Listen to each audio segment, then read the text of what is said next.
정보 처리의 고속화를 가져온 반도체 산업사의 두 번째 이야기. 이번 시간은 전자제품의 고성능화 시대를 연 집적 회로에 대해 알아봅니다. 트랜지스터가 전자제품의 소형화를 이뤘다면 크기를 더 줄이고 또 성능까지 향상시킨 건 IC 칩이라고도 알려져 있는 집적 회로였죠? 네. 집적 회로는 트랜지스터, 저항, 콘덴서 등 소자들을 하나의 기판에 분리될 수 없는 형태로 집접시켜 각 소자를 잇는 전선을 없애버린 건데요. 최초의 집적 회로는 현미경으로 소자를 하나하나 연결해야 했기 때문에 대량 생산에는 어려움이 있었습니다. 이후 페어차일드의 로버트 노이스가 금속을 증발시켜 전선을 없애고 개별 소자들을 연결해 회로를 구성하는 방법을 고안해냈습니다. 이렇게 반도체 산업이 발전하면서 컴퓨터 산업도 빠른 성장을 거듭했죠? 네. 지금 보이는 이 컴퓨터가 IBM이 1952년 세계에서 처음으로 개발한 상업용 컴퓨터입니다. 약 4,000개의 진공관이 사용된 제품인데요.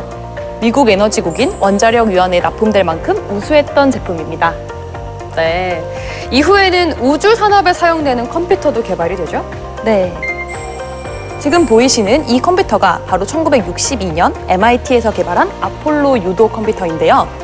토글 스위치만으로 아폴로 우주선을 제어하는 방식이고 집적 회로가 핵심 부품으로 쓰이며 컴퓨터 크기를 줄여주어 성공적으로 우주선에 탑재할 수 있었습니다. 전자제품의 크기와 무게를 획기적으로 줄여준 트랜지스터와 집적 회로의 개발이 인류가 달에 가는데 정말 큰 공헌을 했네요. 네. 우리나라에 공식적으로 처음 도입된 1호 컴퓨터는 인구 주택 총주사를 위해 사용했던 컴퓨터였다고 알고 있는데요. 네. 1967년 경제기획원 통계국의 인구 조사 업무 처리를 위해 설치된 IBM 1401이었습니다. 이 전까지는 천공카드 시스템으로 각종 통계 업무를 처리해 왔는데 이후 2세대 컴퓨터 IBM 1401의 도입으로 계산 시간을 더욱 단축하고 인구주택 총조사를 보다 정확하게 처리할 수 있었습니다. 네, 당시 이 컴퓨터가 세계적으로도 인기가 굉장히 많았다고요? 네, 맞습니다. 마그네틱 테이프와 같은 메모리 장치에 정보를 저장하고 다양한 애플리케이션을 실행할 수 있어서 인기가 아주 많았는데요. 정부와 기업에만 1만 대 이상이 판매됐습니다. 네. 컴퓨터 성능이 획기적으로 높아지면서 60년대에는 17,000여 대에 불과했던 기업용 컴퓨터는 5년 만에 90만 대로 급증했습니다. 덕분에 항공 예약 시스템에도 혁신이 있었죠? 네, 맞습니다. 네, 1964년에 구축한 아메리칸 항공의 예약 시스템 세이버는 전 세계 약 1,100개 대리점에 설치한 단말 장치를 전용 전화외선으로 중앙 컴퓨터와 연결해 예약 업무를 실시간으로 처리했는데요. 좌석 예약, 할인 판매, 수익률 계산 등을 수기가 아닌 컴퓨터로 직접 하게 되면서 효율적이고 빠른 업무 처리가 가능해졌습니다. 네, 오늘 말씀 잘 들었습니다. 감사합니다. 반도체 산업에 본격화는 메모리 반도체 D램과 비메모리 반도체인 마이크로 프로세서에 의해서 가능해졌는데요. 여기서부터는 또 다른 반도체 전문가를 모시고 이야기 나눠보겠습니다. 네, 안녕하세요. 이성현입니다. 지금 보시는 것이 인텔이 세계 처음 개발한 D램과 마이크로 프로세서인데요. D램은 컴퓨터에서 읽고 쓰기를 가능하게 해주는 주기억 장치입니다. 1970년 인텔이 세계 처음 표준화된 1kb D램 양산에 성공하면서 이후 컴퓨터 메모리의 표준 메모리로 D램이 쓰이기 시작했습니다. 마이크로 프로세서는 인간의 두뇌 역할을 하는 정보 처리 반도체입니다. 네, 컴퓨터의 발열 문제를 해결하고 자동차, 세탁기 등 전자제품에 컴퓨터 칩이 내장될 수 있도록 해준 것이 바로 이 마이크로 프로세서죠? 네, 맞습니다. 한국에서 처음으로 개발된 이 반도체는 1년이 걸리지 않는 기간 동안에 개발에 성공했다고요? 네, 이 메모리 반도체는 1983년에 한국에서 삼성이 처음 개발하였던 64K D램으로 국가등록문화재 563호로 등록되어 있는데요. 세계에서 세 번째로 개발됐습니다.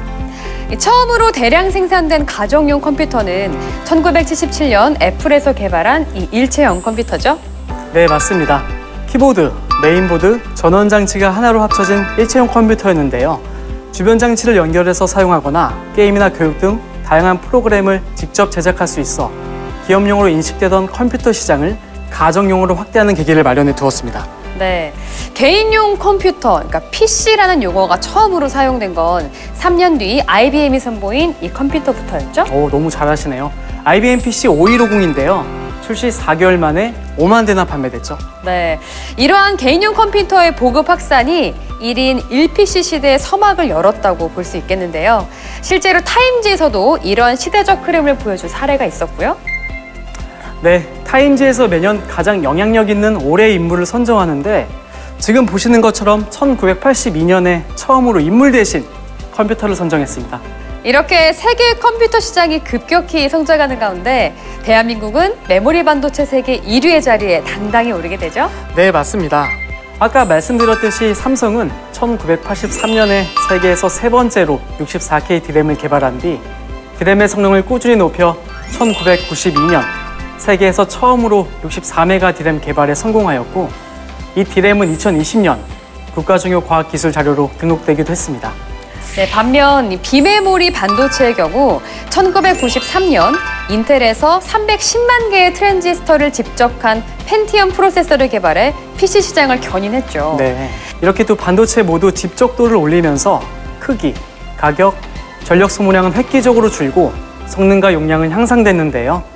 특히 1990년대 마이크로소프트의 윈도우 운영체제와 인터넷이 확산되면서 컴퓨터를 통해 정보를 주고받는 새로운 세상이 열리게 됩니다.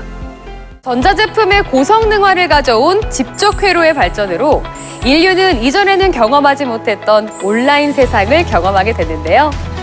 다음 영상에서는 다양한 휴대기기의 발전 속에서 모바일 시대의 시작을 연 반도체 혁신에 대해 알아보겠습니다.